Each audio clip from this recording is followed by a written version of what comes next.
In a very important development, a big international news is breaking. Taliban leaders are meeting the top leaders of the Chinese government in Beijing. The Taliban leadership panel, which constitutes of more than 15 to 20 people, met the Chinese leadership, including the foreign minister of China in Beijing. And if you look at the pictures, it's like China has broken its hesitancy on this issue. I'm joined by my colleague and foreign affairs expert, Vishnu Shankar.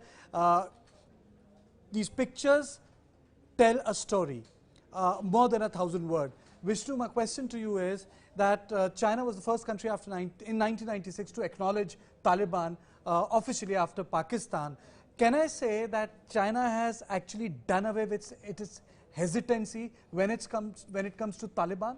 Yes, Karthikeya, China did away with its hesitancy on Afghanistan and Taliban a long time ago. There's a clear linkage being built up now between Pakistan and China and Turkey, who are working to a plan in Afghanistan to ensure that their interests are protected.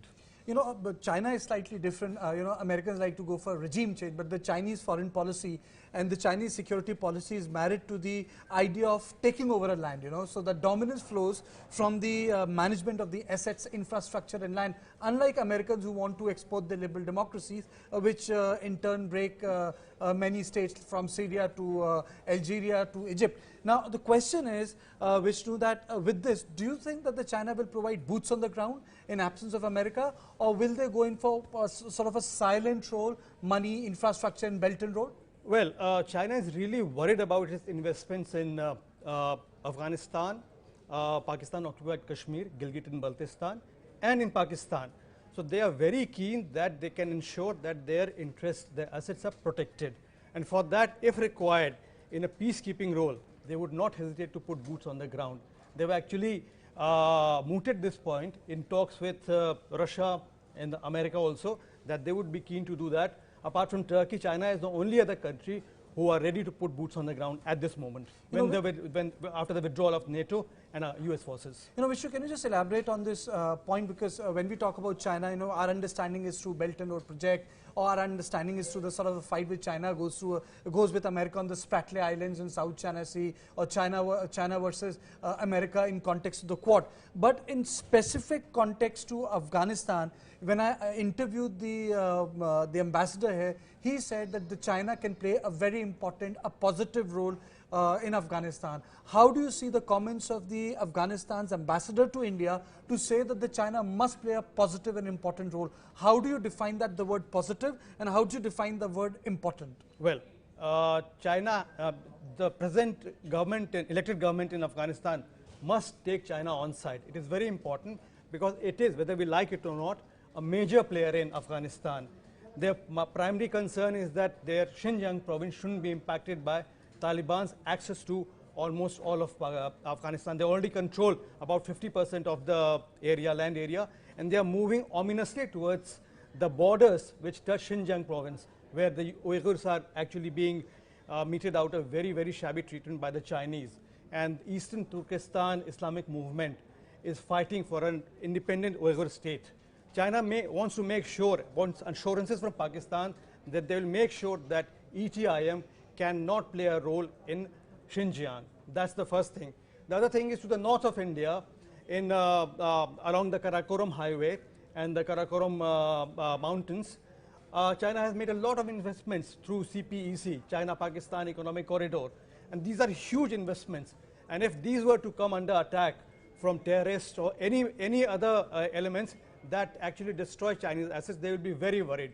So they are actually working to a plan to insulate all of this area from any kind of disruptions. The last two questions, in terms of global perspective, you know, if you look at the American influence, it seems to be receding. You know, America is going to exit from Iraq. The statement has come from the US president. America has no influence in Tehran. The influence is contested in Syria. Influence is contested in Lebanon. Influences, you know, they have vacated Afghanistan. So my question to you, Vishnu, is, can there be a Central Asian Quad to stabilize Afghanistan in a way that despite lack of American presence, you know, Afghanistan remains a stable revolving door of Central Asia? Well, the work is already on in this regard. America has been talking to the Central Asian republics, all of them, the 5 or 6 republics, to build a consensus that they will not let the fighting in Afghanistan spill over to the Central Asian republics. They are really worried because the brand of Islam that Taliban propagates is anathema to these republics. They are, well, not really moderate, but certainly not fundamentalist Islamists. So they are worried that if Taliban's influence were to spill over beyond Afghanistan's border, there could be violence and chaos in their republic. So there is a plan already where the US and these Central Asian republics will work together to ensure that Taliban's movement does not spill over to their side of the border.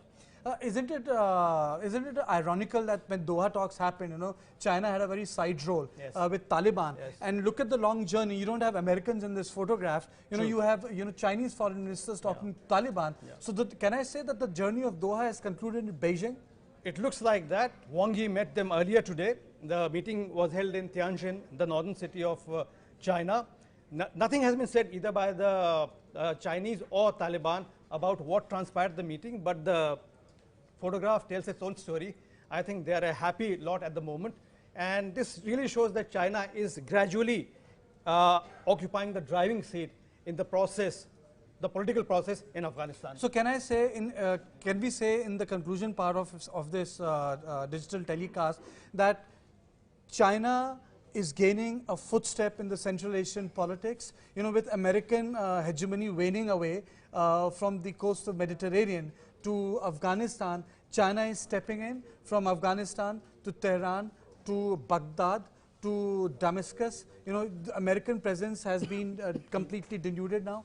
Can we say that the China will be stepping in those shoes? Well, excuse me. During Donald Trump's presidency, this happened. And what is happening right now is a continuation of that policy. I'm not sure the US will be very happy with the state of its involvement in either Central Asia or South Asia, and they would want to make amends to that. Anthony Blinken's trip to India is perhaps an attempt towards that, how to take that movement forward.